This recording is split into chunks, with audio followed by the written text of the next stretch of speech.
It all started with one question that I was never supposed to get an answer to, but the answer came and changed everything. After that, there was no turning back. Expect an unexpected outcome. It started like a glitch in the matrix. Not loud, not dramatic, just off. That Tuesday night, I passed behind Morgan while she typed something at the kitchen island, her eyes flicking between tabs. She quickly swiped it all closed when she noticed me, but it was already too late.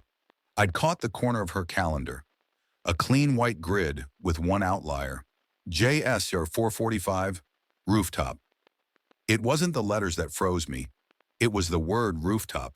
Her office building was locked past floor 12, and I knew for a fact their so-called roof access had been disabled since last year's renovations. I didn't say anything then, just stored it in the same place I kept every other little fracture that had begun spidering through our life. The next morning it got worse. She left for work in a rush, and in the quiet that followed, I passed her laptop still glowing on the dining table. What caught my eye wasn't the open spreadsheet or her half-written email. It was a private messenger window shoved behind her usual tabs. The profile picture was just black, no name, only a handle like an alias, at 84 and gone. The conversation had little reaction emojis, hearts, flames, under what looked like images. I clicked one open. It was me. No, it looked like me. Except I didn't own that shirt, and I sure as hell hadn't sent that photo. She'd shared it anyway, captioned with a joke about keeping secrets from boring men. I didn't react, didn't confront her. I took a screenshot, closed the laptop, and ordered a drone online. It arrived 2 days later. I waited for her next calendar update. It came on a Thursday, same time, same initials. She said something about an extended team huddle, that her new analyst needed coaching before their big pitch. I nodded, pretended to be absorbed in something on my phone, and later told her I might be late coming home. Instead, I parked a few blocks away from her office building and guided the drone skyward. There's something surreal about watching betrayal happen from a bird's-eye view. I hovered just above the 14th floor, nudged the camera toward the rooftop service exit. At first it looked empty, just gravel and HVAC units humming. Then the door opened. She stepped out laughing, hair coiled back, clutching a paper bag like it was a casual lunch. A man followed her, younger with a skinny build and that tech startup look. She handed him the bag, adjusted his collar like they'd done this a dozen times. Then she kissed him. Not long, but not quick either. I zoomed in, recorded everything, and flew the drone home before the cold inside me turned into rage. That night, she walked through the door with a bag of takeout, tossed her keys like nothing had happened. We ended up staying late, ordered pizza, team's exhausted. She even smiled. I smiled too. Opened the oven. Inside was an empty pizza box, rigged with tiny cams I'd installed that morning. I said nothing. Just placed the fake box beside her real one and sat down for dinner. For the next few weeks, I played a ghost. I laughed at her jokes. I massaged her shoulders while she complained about deadlines. And each night I copied her texts, downloaded backups of her photos, traced the digital trail of someone who had rewritten her life without thinking I'd ever notice. But I was done sleeping. The only thing keeping me going was the quiet promise of truth. And I wasn't going to whisper it, I was going to roar. I started flying the drone like it was a morning routine. I had mapped every possible angle of that rooftop, learned how the building cast its shadows across the gravel at different times of day. On Monday, I caught them again. Morgan wore a blue blouse I bought her 2 Christmases ago. The guy, same one, leaned on the railing like he belonged there. She fixed his shirt like she'd done before, kissed him twice this time, then pulled out her phone and started showing him something. Laughing. I captured it all in silent 4K. Every moment ticking away like pieces of a puzzle I already knew how to solve. That night she was unusually affectionate, kissed my cheek, curled into me on the couch, even asked if I wanted to take a trip together soon. We could use a break, she said, eyes soft and wide, like the woman I'd married. I agreed, just to keep the illusion going. I'd already placed 2 more hidden cams in the bedroom and 1 in her car by then. I didn't flinch when she told me she loved me. I didn't smile back either. I just held her a little longer, letting her believe she was still in control. The next day, I followed the lead I found in one of her exported chats. She mentioned a transfer, something about keeping it under MJR. That name struck me like a slap. Morgan J. Reeves. Reeves wasn't in our family tree, not even close, but it showed up on a financial statement as a secondary name tied to one of our joint investment accounts. Through a buddy at the bank, I accessed a flagged transaction list. Sure enough, over $18,000 had been siphoned in chunks of $500 to $1,200, all under this fake alias. And the destination account wasn't even in the state. It was routed to New Mexico. That detail unlocked everything. I remembered a conversation I'd overheard weeks ago, her on a call, saying something about Santa Fe, about space and quiet and sun. I dug into the guy she was meeting. It took longer, but through the files I pulled from her work tablet, synced through her cloud, I found a photo she'd forgotten to delete. His name was Justin Shaw, 29, former line cook, tried to start a food truck, failed. Now he was raising money for a boutique cafe in Santa Fe. So I created someone new.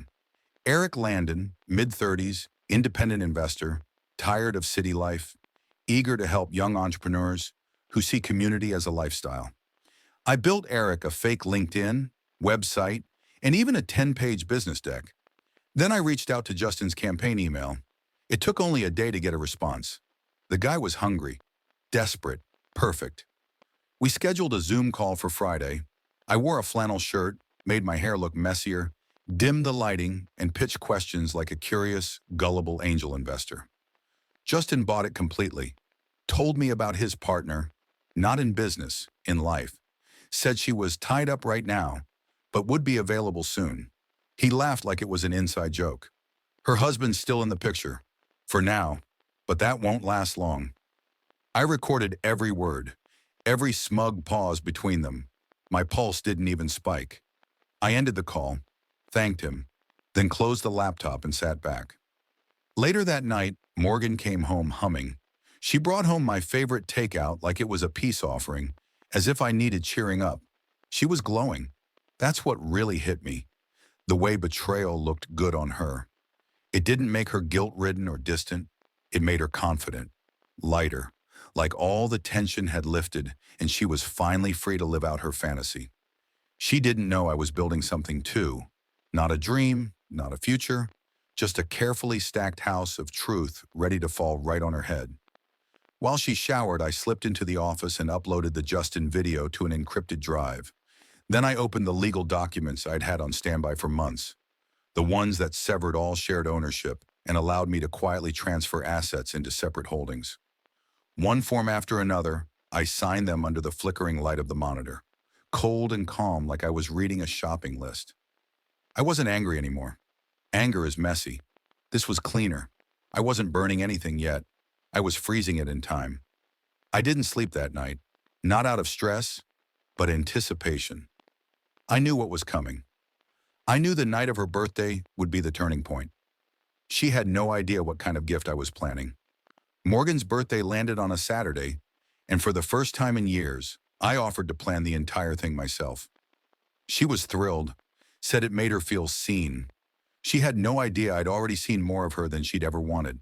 I curated the guest list with surgical care, just our closest circle, her parents, my brother, a couple of her longtime friends who adored the image she projected. The hard-working professional, the loyal wife, the woman who held it all together. I ordered catering from her favorite spot and had the wine delivered 2 days in advance. Every detail was intentional. Every choice meant to create contrast, to show them all exactly what she had buried beneath the surface. The cake came custom, with a single phrase written in elegant script, to clarity. I almost laughed when I approved it. She assumed it was a poetic little nod to our shared joke about cleaning out mental clutter. I let her think that. I let her dance around the house in her new dress, let her do her makeup in the mirror while I watched from the hallway, holding a glass of wine I didn't touch.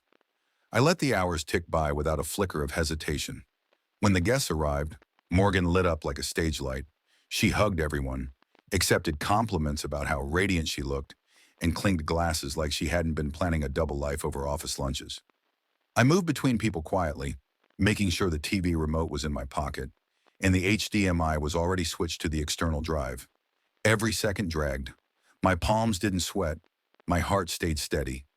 It was strange how calm I felt, like I wasn't even inside my own body anymore. After we ate, I waited until the lights dimmed for the cake. Everyone gathered around the table, singing that tired old tune. Morgan laughed when she saw the message written across the frosting. "That's so you," she whispered to me. I didn't reply. I just took the remote from my pocket and clicked it. The screen behind the table flickered to life. At first, there was silence, just the hum of the drone footage rolling into view. People turned toward it slowly, unsure. Then came the rooftop, the two figures embracing. Morgan and Justin. You could hear the air flatten in the room. Morgan's face dropped in slow motion. Confusion first, then realization, then fear. She tried to speak, but I cut her off with the second file. The recorded Zoom call with Justin, his smug little laugh. The way he said her husband wouldn't be a problem much longer. That was the moment her father stood up. His chair scraped the floor like it had been dragged across glass. Her mother turned her face away. My brother looked at me, then back at her, like he couldn't decide whether to be shocked or impressed by the scale of it. Morgan took a step toward me, hands half raised, whispering something. Maybe my name, maybe some excuse she hadn't prepared well enough. I didn't wait. I reached under the table and handed her the envelope. Thick, sealed, contained every document she would need to understand that this life, this house, this name, this marriage, was over. "This house is no longer yours," I said. Not loud, not dramatic, just final. She stood there frozen, still holding the cake knife. I watched the twitch in her hand as it dropped to her side.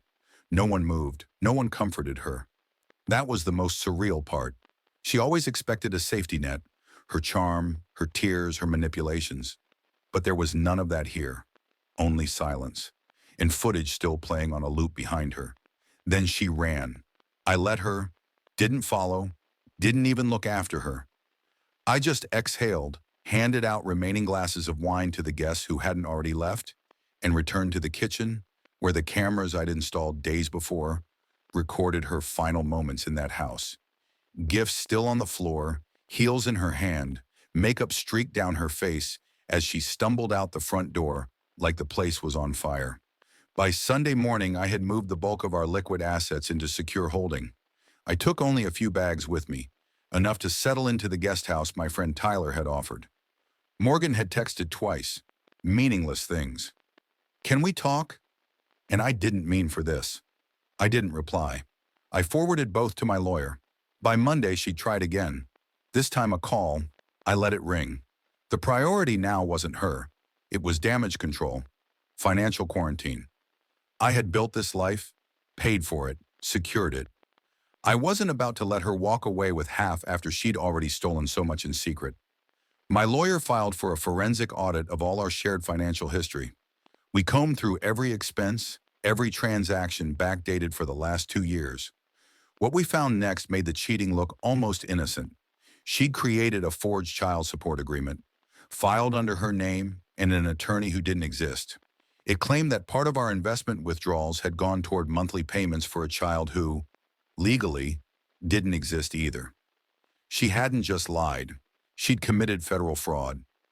I bundled the evidence, cross-checked it against her tax filings, and sent everything to the IRS in a clean folder labeled Reeves Fraud Packet. The wheels were turning now, and I wasn't stopping them. Not until every lie was stripped clean from my life. Not until every shadow she'd cast was dragged into the open and crushed under daylight. The fallout didn't come with sirens. It came in envelopes, legal notices, unmarked letters from the IRS and county clerk, and it came with a sound I'll never forget. The silence of a woman who'd once made noise just by entering a room, now reduced to radio static in my inbox. Morgan stopped texting. She stopped calling, but she started writing. Letters, real ones, on lined paper, in that rushed cursive she used to scribble grocery lists or leave cute messages on my desk. Now those loops carried words like regret and breakdown and please.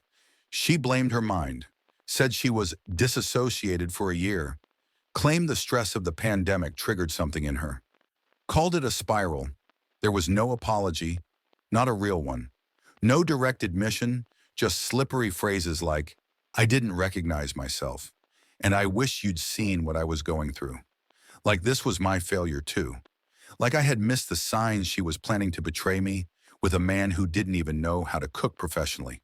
I kept every letter, didn't open most of them until much later, but one came with a voice message on a flash drive, an audio file she must have recorded in her car. Her voice cracked halfway through, not crying, just unraveling. "I lost the person who knew me," she said. "I lost the one person who could have forgiven me if I had just stopped sooner." I listened to it once. Then I dropped it into a secure folder I used for evidence archiving. Because I wasn't just cleaning house emotionally, I was building a case, a real one. The forged documents, the fake identity used for the bank account, the fraudulent filing with a non-existent attorney, all of it now sat in the hands of my lawyer, a man named Daryl who smiled like a shark and worked through paperwork like it owed him money. He advised me to file the tax fraud report officially with the IRS and submit notarized statements about the forged child support claim. Within weeks, Morgan got her first official summons. Her new address, some cramped apartment near the edge of downtown, showed up on the filing. She wasn't hiding anymore, but she also wasn't fighting. Her lawyer, a young guy who looked like he'd walked out of a law school orientation video, seemed visibly horrified by the file Daryl handed him. The meeting was short. She didn't speak. She looked thinner. No ring, no makeup. Like the role she used to perform so effortlessly had finally collapsed under the weight of reality. I should have felt something. Maybe anger, maybe satisfaction. But all I felt was distance. I was already gone. I was already in Boston. The guest lecture had been on my calendar for 6 months. A talk at a cybersecurity summit about the future of digital threat mapping. I stepped on stage with a calmness that surprised me, especially given how close I'd come to burning my whole life down just weeks before. But it was in that sterile lecture hall that I saw her again. Not Morgan, but Claire, a former student. She was the one who had saved my ass during a demo crash 2 years earlier. We hadn't spoken much since. Just occasional emails, a quick drink at a mixer. But that night we found each other again, and it felt easy. We went out for coffee after the lecture. The place was half empty, jazz humming quietly through bad ceiling speakers. She asked me about the case. I told her what I could without naming names. She listened, never interrupted. Then she said something that stuck. "I saw how you handled the storm." It was beautiful. I didn't answer right away. We just sipped, laughed, and watched old conference clips on her phone like we were grading a performance. It wasn't a date. Not yet. It was something quieter, something steadier, and it felt like standing on dry ground after months at sea. I returned to Savannah 2 days later. My friend's guest house still smelled like fresh lumber and coffee grounds. I kept my clothes in a single suitcase. I didn't need more. I wasn't rebuilding my old life. I was rewriting it, piece by piece. The next time I saw Morgan was in court. She didn't look at me when I walked in. Her lawyer stood up, gestured to the stack of evidence we'd submitted, and said he needed time. Time to review, time to negotiate, time to grasp how a woman could burn down her life with her own lies, then still ask for a lighter sentence. Time was the one thing I no longer owed her. Court doesn't feel like justice. It feels like paperwork and patience and pretending that everything unfolding around you isn't soaked in betrayal. By the time Morgan's fraud case made it to the hearing stage, the mood had shifted. Her side wasn't asking for compromise anymore. They were begging for containment. Her attorney tried to distance her from the forged filings, from the false child support documents. She didn't understand what she was signing, he claimed. She believed she was following advice from an external financial consultant. He said those words with a straight face, and I almost laughed. I sat there, hands folded, while Daryl leaned forward with the cool confidence of a man who had memorized every document he'd ever filed. He presented timelines, cross-referenced statements, and included screenshots of Morgan's own messages, ones where she admitted to hiding transfers under a dummy account. By the time we broke for recess, the judge looked exhausted. Not skeptical, not uncertain, just tired. Like he'd seen 100 versions of this, and somehow still found this one disgusting. Morgan didn't cry that day. She wore a navy suit that didn't fit quite right, hair in a bun that drooped more with every hour. I remember staring at her wrists, bare. No watch, no bracelet. It was the only time I'd seen her like that, unadorned, stripped of image, and she wouldn't meet my eyes. That part?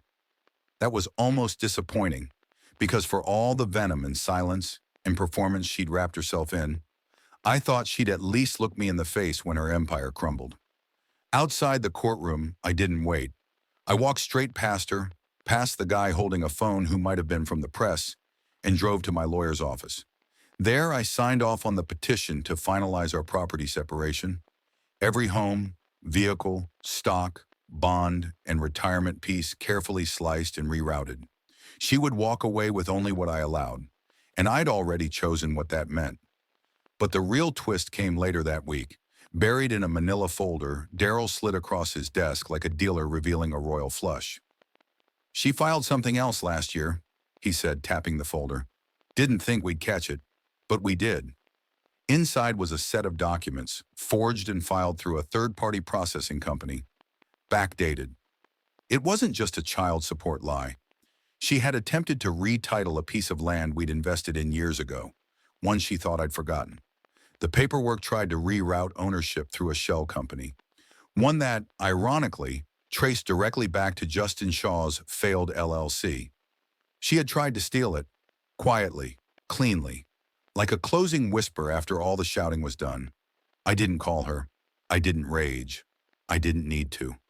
That kind of move doesn't just sink a divorce case, it nukes it. Daryl filed an emergency motion for asset protection and fraud escalation. The court granted it in less than 48 hours. Every financial move she made from that point forward would be monitored. And the best part? She still didn't know we had the documents. I spent that weekend in Boston again, but not for work this time. Claire had invited me out. Nothing formal, just an art walk downtown and some late-night jazz at a tucked-away bar with cracked leather booths and candlelight. We didn't talk about Morgan. We didn't need to. Claire had this way of filling space without crowding it. She didn't press or pry. She just existed beside me, like a soft reminder that the world was still wide, still spinning, still capable of surprise. When I told her I was opening a new office in Savannah, she didn't blink. Just asked when the launch was happening and if I needed someone to help set up the systems. "I'll fly in for the weekend," she said like it was nothing. Like we'd been syncing calendars for years. Back home, Morgan was unraveling. My inbox began receiving emails from joint contacts, friends, acquaintances, even one of her coworkers. "She's not doing well. She's saying strange things at work. Is she safe?" The messages were polite but clearly walking on glass. No one wanted to pick a side, but they could all see which way the fire was blowing. And then came the voicemail. Not from her, from her boss.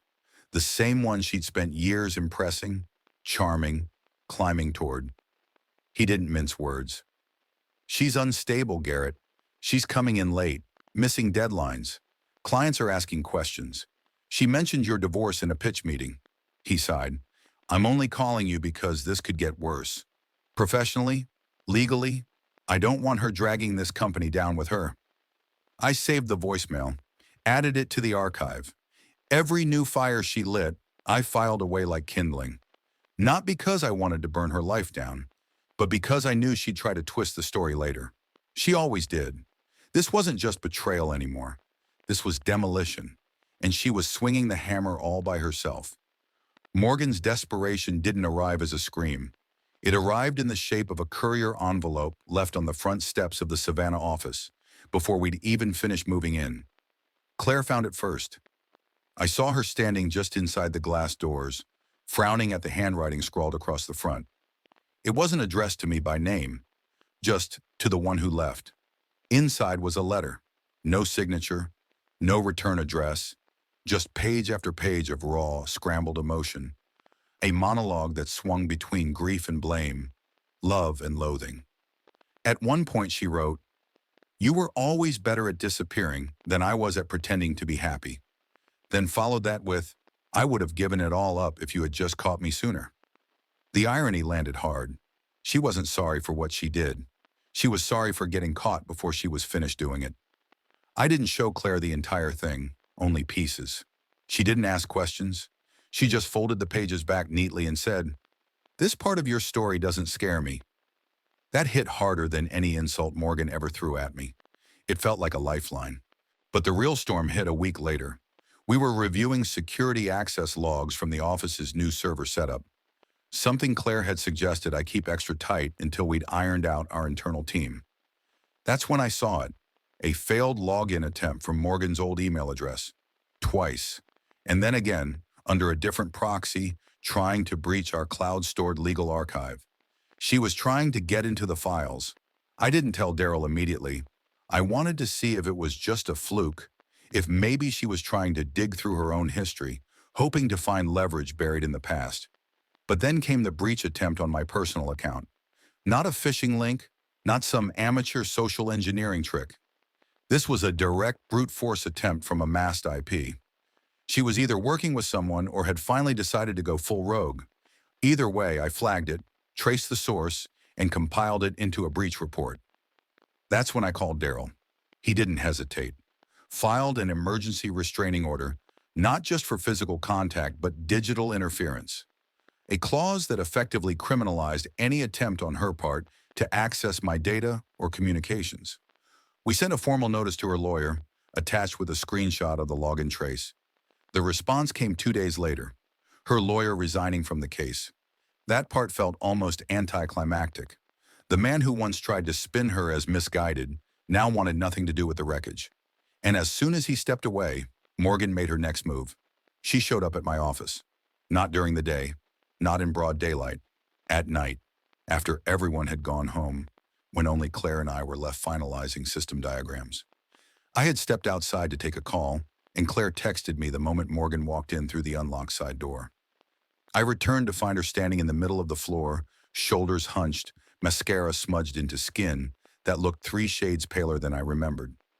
She wasn't crying. She was shaking, holding something in her hand.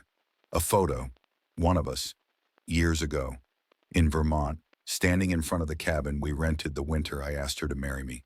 "I kept it," she said, voice brittle. Claire stood just behind my desk watching, ready, unafraid. I didn't raise my voice. I didn't ask her to leave. I didn't even speak at first. I just walked past her, opened the side cabinet, and pulled out the copy of the digital breach report with the court stamp.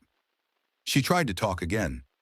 Something about regret, about spirals, about what it meant. I handed her the paper without looking her in the eye and said, "You're done, Morgan. Legally, personally, every version of you that thought I wouldn't notice is over." She looked at Claire then, for the first time, and something in her cracked. I don't know what she saw. Maybe someone younger, maybe someone too confident, maybe just someone not broken. But she crumbled, said, "I loved you more than he did." Like that line meant something, like it canceled out the lies. She left seconds later. We didn't follow. The next morning, Claire and I filed a full police report. With the restraining order now activated, Morgan was no longer just someone I used to know. She was a threat, a documented one. But even then, with all that behind me, I found myself staring at that Vermont photo on my desk later that night, the one she left behind. And I realized something.